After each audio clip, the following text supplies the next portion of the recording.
Yes, good afternoon everyone sa atong mga friends na media diri sa Cebu. Ayong gabi itong tanan. Okay.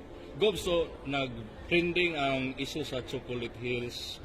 Hibaw siguro ka sa issue na unsa imong ikasulti ani?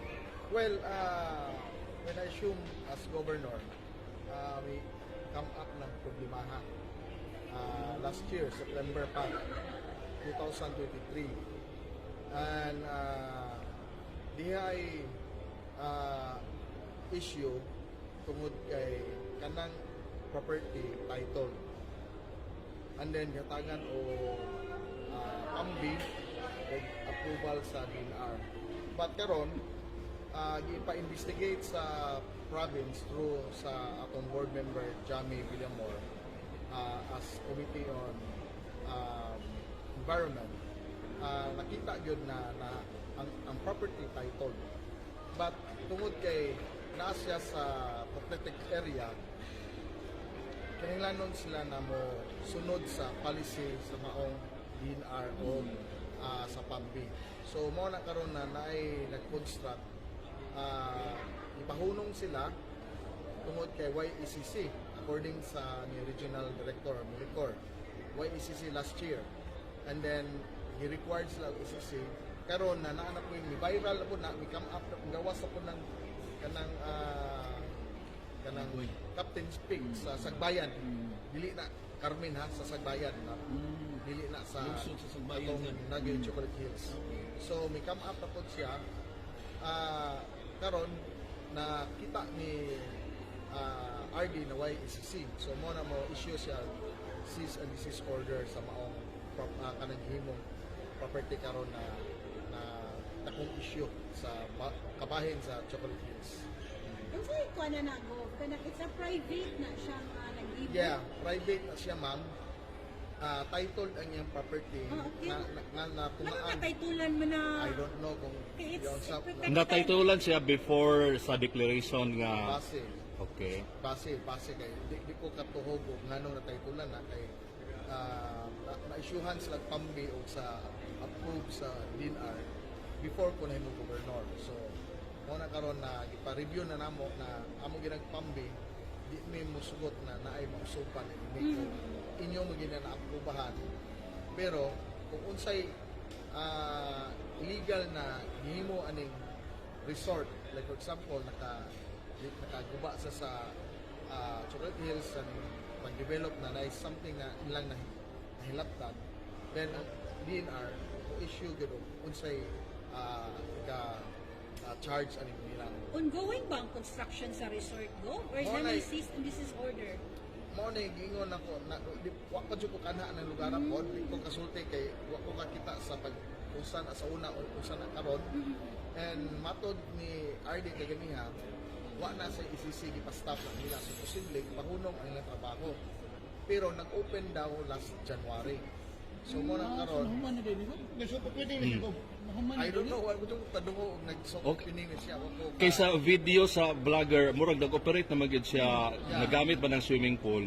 Mo na mungutana ko ni Regional Director Milicor na nabinay sa ICC, matod niya wa ko na ICC, so ilang isyuhan o cease and desist order. Oh. I don't know kung nahibaw ko si masig nanay ICC, nahibaw si Director ra sa Pinro. So sila rin kuha na asoy kung unsay nahitabo anang panan. So purely DNR issue ni siya ang implementation sa order. Goboy labot ang provincial government. Wala. Pero you talk about Penro. Pero go, what about the permit to construct? Sa LGU. Sa Sagbayan. Sa Sagbayan. So, dili na mo agi sa imong Sa province? Sa imong office Wala. go? Wala yung muagi sa province. Sa LGU na ko na. Pero ako gitawagang LGU. Yeah, unsay sulti? Matod sa LGU na gatuos lang na okay na kay miyantom kuno nila na okay na kuno pod ang ilang establishment. So kasi po wa ko lang na check o unsa pa basta kay ang ilang gingon ipa-stop ng DNR and then nag-open was na tiwao kompleto na bagyot ang report. Go, any idea kinsa specific names sa nag-develop sa kanang resort? Who owns it? Kung kaila ang kaysa nag-develop ang mamo jud ko ka pamilya na kay wa ko kaanha ka ng lugar sukat. Muna ako klarohon kay dunay mga rumors sa social media nga naglink nga mao kuno ng lakas kuno ng tagiya ana kay opisyal ba sa kapit kining probinsya or dunay link mo ingon ana gob ako nabasahan. Intriga na po na. Ting duol eleksyon lagi. Sige lang tayo ipang-link, no? Honestly speaking, wa ko kaila sa iyana, wa ko kanha pa na lugar, wa na ko ka bisita na unsa nang porma na kaniadto or unsa na karon.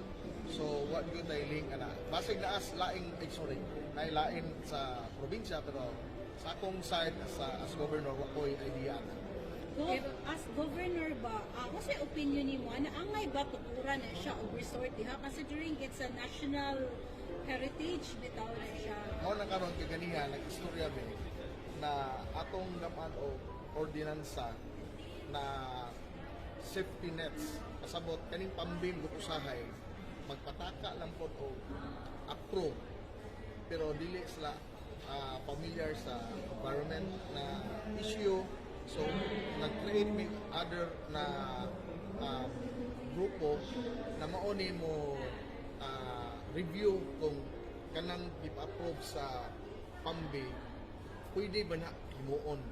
Or na ba siya ikasuggest na basig ani lang atong himuon kaysa diretso sila approve, i-endorse sa din sa region, approve po dahil nag-approve sa PAMBI, why mo safety nets or yamoy nag-review kung unsa ba yun nang himuon anang mga property dool sa Chocolate Hills.